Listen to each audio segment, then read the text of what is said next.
से निकल गए। मैंने शिव महापुराण में सुना है शंकर भगवान पर 108 कुछ भी शिव को चढ़ाना चाहिए श्रावण के महीने में। हमने पहले भी कहा था, पिछले लॉकडाउन की कथा निकालिए और सावन के महीने की कथा निकाल कर सुनना। उसमें कहा था आपके पास कुछ भी नहीं है तो 108 चावल के दाने चढ़ाइए, 108 मूंग के दाने चढ़ाइए, 108 आप चाहे तो सरसों के फूल चढ़ाइए, 108 चाहे तो सफेद पुष्प चढ़ाइए, 108 चाहे तो गुलाब की पत्तियां चढ़ाइए। पर सावन के महीने में एक नियम बनाना कि मैं 108 ये वस्तु शिव को समर्पित करती। उसका कारण क्या है? तो स्कंद पुराण में लिखा है शंकर भगवान को सावन के महीने में जब हम 108 कोई वस्तु समर्पित करते हैं तो शंकर उसको लाख और करोड़ों गुना कर कर हमको पूरे वर्ष में प्रदान कर देता है। इसलिए श्रावण महीने में 108 की महत्वता।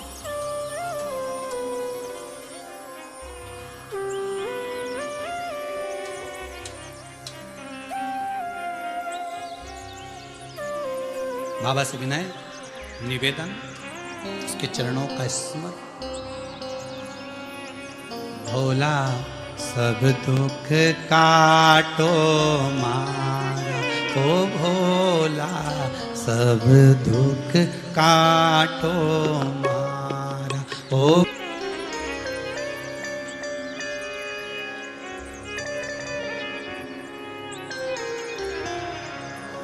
नियम ऐसा लो जो सज जाए। नियम ऐसा, कभी ऐसा नियम मत लेना जो ना सजे हो। नियम कौन सा लिया जाए? सावन के महीने में आप भी नियम लो, हमें मना नहीं, पर नियम वो लेना जो तुम साथ सको।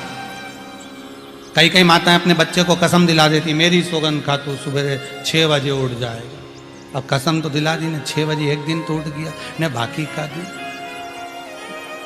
तो क्या मतलब ऐसा नियम दिलाने से? तो नियम होना चाहिए। तो क्या नियम लिया जाए? तो पत्नी बोली देखो अन्न का भाग मिले घर में ना मिले, एक काम करो तुम तो बेलपत्री का नियम ले लो कि अपन 108 बेलपत्र शंकर को चढ़ाएंगे, बस इतना। हाँ ठीक है। अब बहुत पैसे वाले हो गए ना तो तुम्हारे यहाँ कोई बेलपत्री तोड़ के भी दे जाएगा, थोड़ा धन मिल जाएगा, दे जाएगा। धीरे धीरे धीरे धीरे बेलपत्र का नियम लिया। एक वृक्ष से बेलपत्र लेकर आते और उस बेलपत्र को लाकर शिव जी को चढ़ा देते। निकलते निकलते कम से कम 25 दिन निकल गए, नियम पूरा चलता रहा। 26वां दिन आ गया, नियम पूरा चलता रहा। 27वां दिन आ गया, श्रावण के महीने का 27वां जब दिन आया तब माली ने बेलपत्र तो उतार ली। जो बेलपत्र के वृक्ष का माली था, वृक्ष का जो माली होता है, उसने चिल्ला दिया, हे बेलपत्र अब मत ले जाना, फ्री की मिल रही है तोड़ तोड़ के ले जा रहा हूं, अब मत ले जाना, बिल्कुल भी नहीं, कीमत दीजिए उसकी।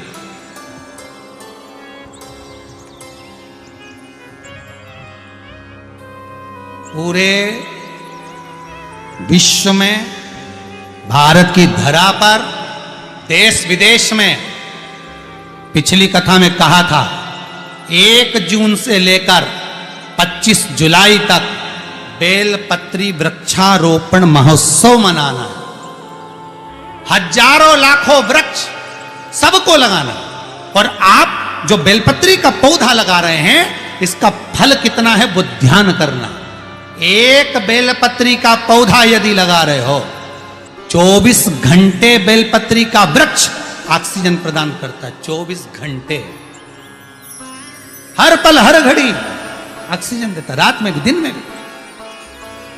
और बेलपत्री का पत्ता अगर टूटेगा, टूट कर कहीं जाएगा तो कहां जाएगा? शंकर के चरणों में, शिव के ऊपर। और बेलपत्री का फल अगर टूटा, उसमें से कुछ भाग निकला, तो बेलपत्री के फल में वो आनंद है कि बेलपत्री का बीले का गुर्दा किसी के मुख में चले जाता है तो कई रात्रि तक उसके हृदय में, चित्त में शिव समाया रहता है।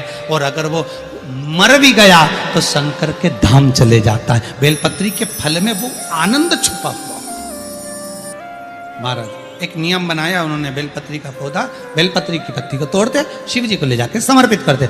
अब 27 दिन हो गए, वो चिल्ला दिया, माली ने कहा इसका पैसा दीजिए, अगर आपको तोड़ना है तो पैसा देना पड़ेगा। अब इसके पास धन होता तो अन्न का भाग नहीं कर लेता, 108 अन्न के दाने नहीं चढ़ा देता, पर है ही नहीं, कुछ हो तो चढ़ाए नहीं। 28वां दिन, 28वां, बगीचे के मालिक ने मना कर दिया, बगीचे का मालिक मना कर देता है, नहीं।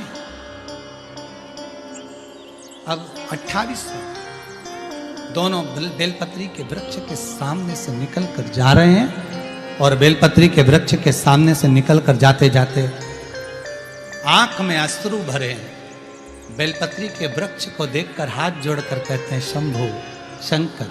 शंभु का मतलब क्या है? ये शंभु जो है ना, ये संबोधन बदला गया, नहीं तो स्वयंभू था। शिव स्वयंभू, अपन कहते शिव शंभु, संबोधन है स्वयंभू। स्वयंभू का मतलब है अपने आप प्रकट हुआ, पैदा नहीं हुआ, जन्म नहीं लिया और ना मरेगा, वो स्वयंभू है, स्वयं प्रगटा है। हे कृपा दया करो। 28वां दिन है, 28, 29, 30, 3 दिन की बात है बाबा। बेलपत्री नहीं मिल रही। बाबा की कृपा देखिए, जो नियम बनवाता है वही नियम को पूरा करवाता है। नियम को पूरा करने वाला कोई दूसरा नहीं होता।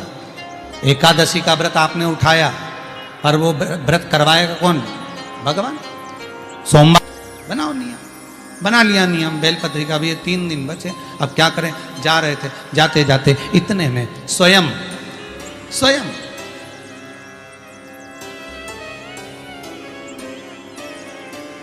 एक छोटा सा बालक बेलपत्री की पत्तियों को अपनी झोली में भरकर लाया और बालक कहता है, माँ, ओ माँ, ले आओ ये बेलपत्री। आप रोज मंदिर जाती हो ना, मैंने आपको देखा था मंदिर जाते हुए, आप बेलपत्र चढ़ाती हो ना, मैंने आपको देखा था। मैंने मन में सोचा एक बार मैं भी बेलपत्र चढ़ाऊं, पर मेरी माँ मुझे जाने नहीं देती ना, इसलिए मैं बेलपत्र आपको दे देता हूं। आप ये बेलपत्र शिव को समर्पित करो।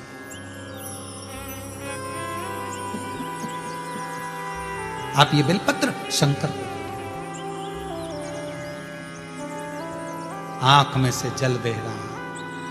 कहते हैं बेलपत्री को पानी में क्या धोया? अश्रु में धो दिया। जैसे सुदामा के चरण को भगवान कृष्ण अपने नयन अश्रु में धो देते हैं।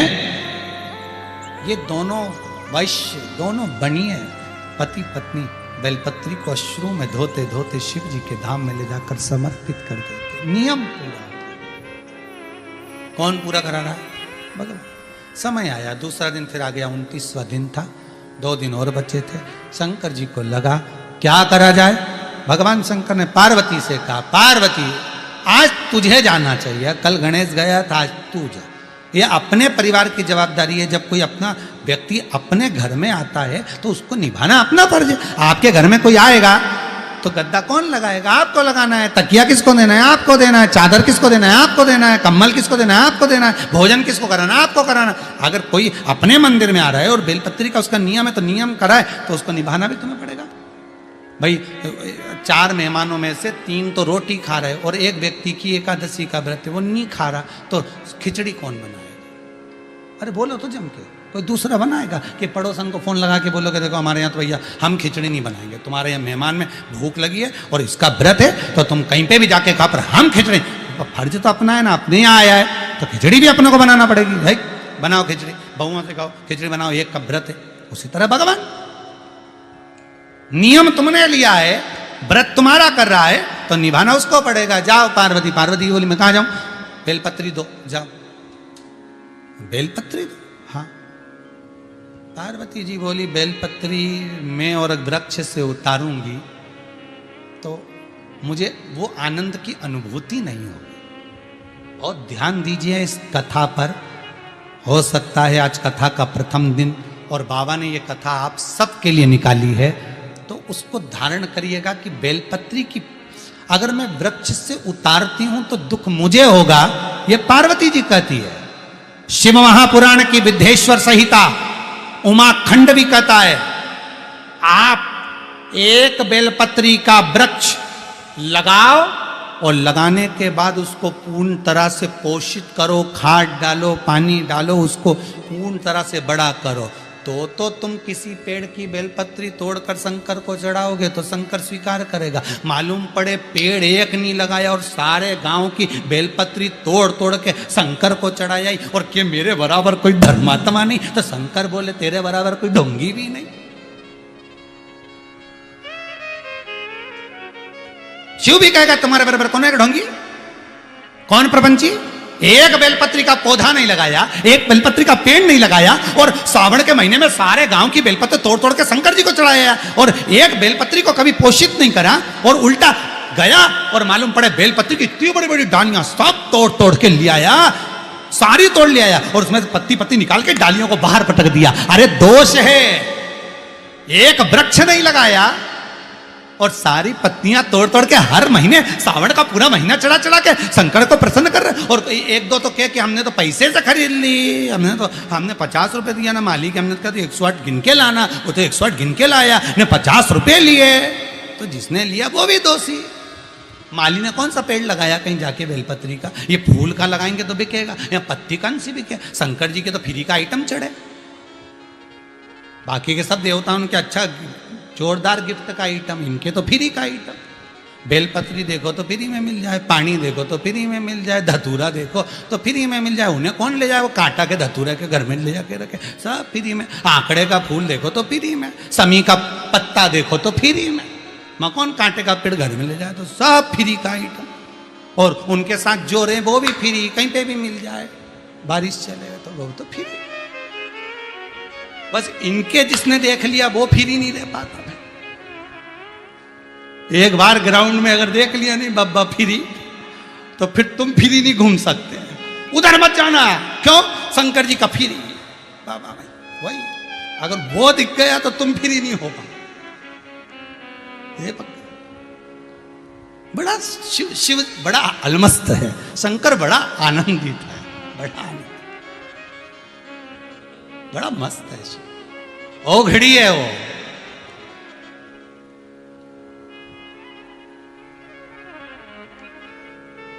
ओ घड़ी है।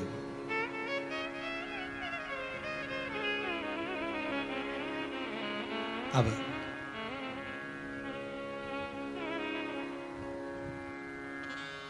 जाओ पार्वती तुम जाओ। पार्वती जी बोली मैं तोड़ूंगी बेलपत्र, उतारूंगी, मुझे दोष लगेगा, श्रेष्ठता नहीं होगी मेरी, मैं कैसे जाऊं। शिव बोले नहीं ऐसा नहीं है, आप जाओ, बेलपत्र ऐसा हो तो मेरी ही उतार कर चढ़ा जाओ, जाओ उठाओ और देखा रहा। पार्वती जी ने जो कल बेलपत्र चढ़ाई थी वही पार्वती उठा के लिए धो के वापिस चढ़ा दी।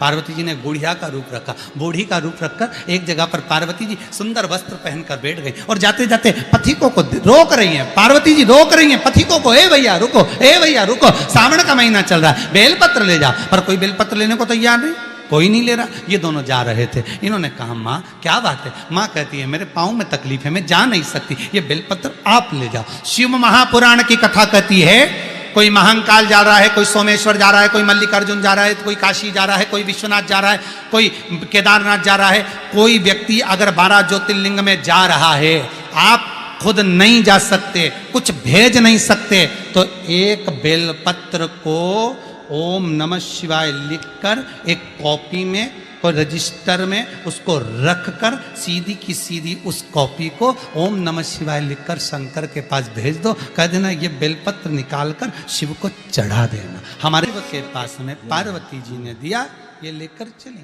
पार्वती जी ने जो दिया था वो शंकर जी को समर्पित करा। नियम इन्होंने लिया था, पूरा शिव जी ने किया। 30वां दिन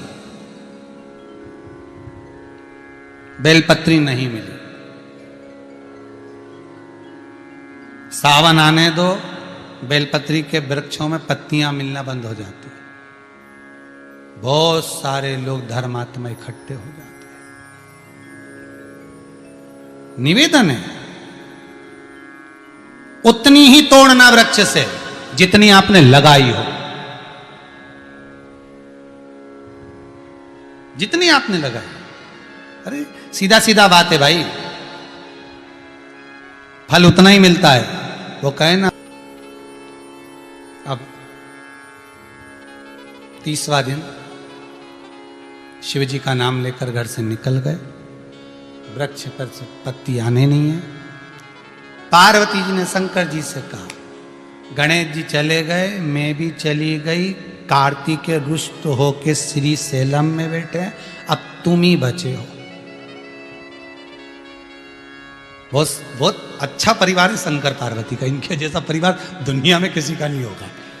गले में सांप, बैठे नंदी पे, बाजू में कार्तिकेय के मोर, पार्वती बैठी शेर पे, गणेश जी चूहे पे, सब एक दूसरे के दुश्मन।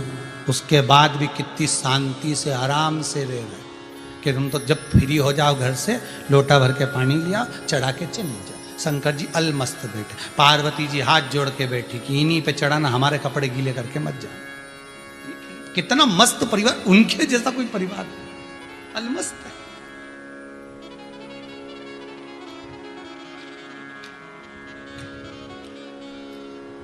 इतनी मस्त परिवार कौन का होगा भाई? कहा लक्ष्मी स्वयं पार्वती जी शंकर जी से बोली, देखो प्रभु, गणेश जी हो आए बेलपत्री दिया, पार्वती हो आई बेलपत्री दिया, कार्तिक रुष्ट होकर सेलम पर बैठे, बारी तुम्हारी है। शंकर भगवान बोले, अब हमारी बारी है तो हम ही जाएंगे, तुम चिंता मत करो। और अंत में जब पूर्ण तरह से परास्त हो गए, हार गए, वो वैश्य, वो बनिया और बनिया की पत्नी, वो सेठ और सेठानी जिसके पास कुछ भी नहीं है, वो अंत में जब हार गए, तब शंकर उस समय पर जैसे ही पहुंचे, एक बंदर का रूप लेकर, एक हनुमान का स्वरूप बनाकर, एक बानर का स्वरूप बनाकर, क्योंकि शिव हनुमान है और हनुमान ही शिव है। एक बंदर का रूप रखकर, एक हनुमान का स्वरूप धारण कर कर, जैसे आप पीछे दर्शन कर रहे होगे, हनुमान जी महाराज दूध की धार लगा रहे हैं इस शिवलिंग के ऊपर, वैसा ही एक बानर, एक छोटा सा बानर, एक हनुमान का स्वरूप धारण कर कर कूद पड़ा पेड़ से नीचे, कूद पड़ा एक वृक्ष से नीचे।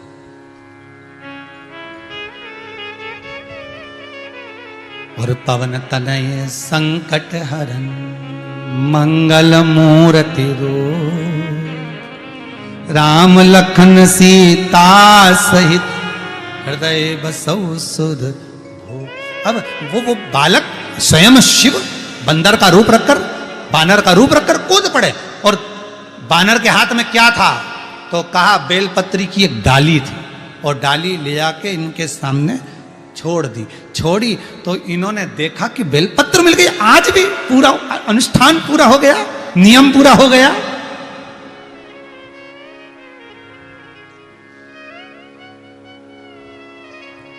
अनुष्ठान पूरा, नियम पूरा।